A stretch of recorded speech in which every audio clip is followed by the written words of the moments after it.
whatever time of day you decided to listen to this. I'm glad that you're here. I'm glad that you decided to follow along with us at the Life Point devotion today. I want to read with you in Romans chapter 12 and verse 2.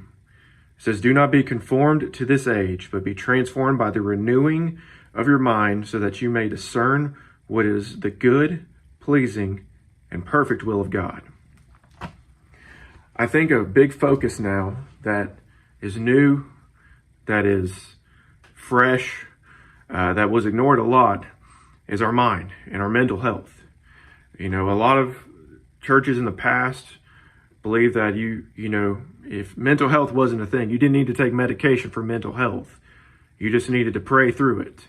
And where I believe that prayer can heal and God is capable of doing anything, that there's times when God uses doctors and he uses counselors to help you get to where you need to go. And when it talks about the renewing of our mind, I think constantly of people that are in the wrong mindset, that have the wrong focus, that are aiming at the wrong goals, that we fully depend on ourselves, and we get locked into the situation we're in, where we really don't know where to go, or this is the way we've always done it, so this is how we're always going to do it.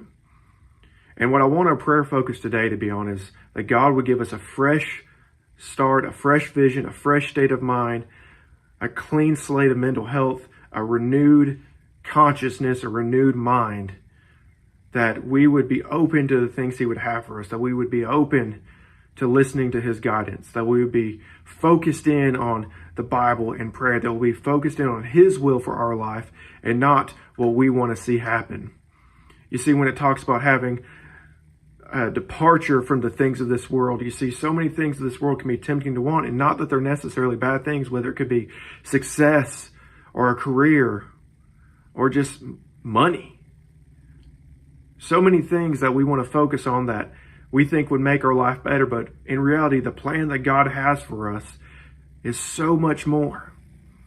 You see, when we pray for a fresh mindset, it reorganizes the way we think about things. It reorganizes our list of wants. It reorganizes our order of operations. It reorganizes the way our minds think about things. When we pray to God and seek him, wanting a new way of thought, wanting a new way of processing information, saying, Lord, I need you to rewire my brain because it's not done so well so far.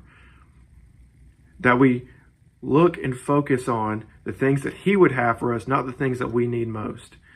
There's a term I came up with in college that I was on the phone with my dad one day, and I was going through a season of change where I didn't know what to do.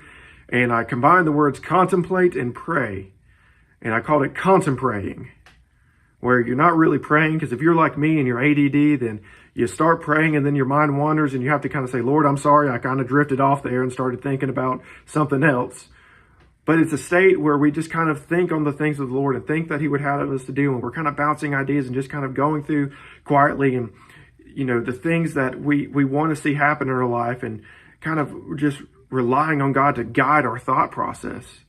This is something I like to do a lot in my truck, because I spend a lot of time behind the windshield by myself, where I'm just kind of thinking and praying at the same time and bouncing ideas off God and saying, I have no idea what to do here, If you could just help me out, or at least give me a place to start on. Renew my thought process. Give me an idea. I'm not asking you for a set of blueprints. I'm just saying, give me something to start with. Give me something new in my mind that I can focus on, to give me a new vision, give me a new devotion life, give me something new, just kind of renew my mind and help me there. And I want that to be our prayer focus today, that God would renew our mind and give us a fresh bill of mental health, as it were, that he would help us focus on the things of him, and that he would help us be at peace and at prosperity with the things he would have for us.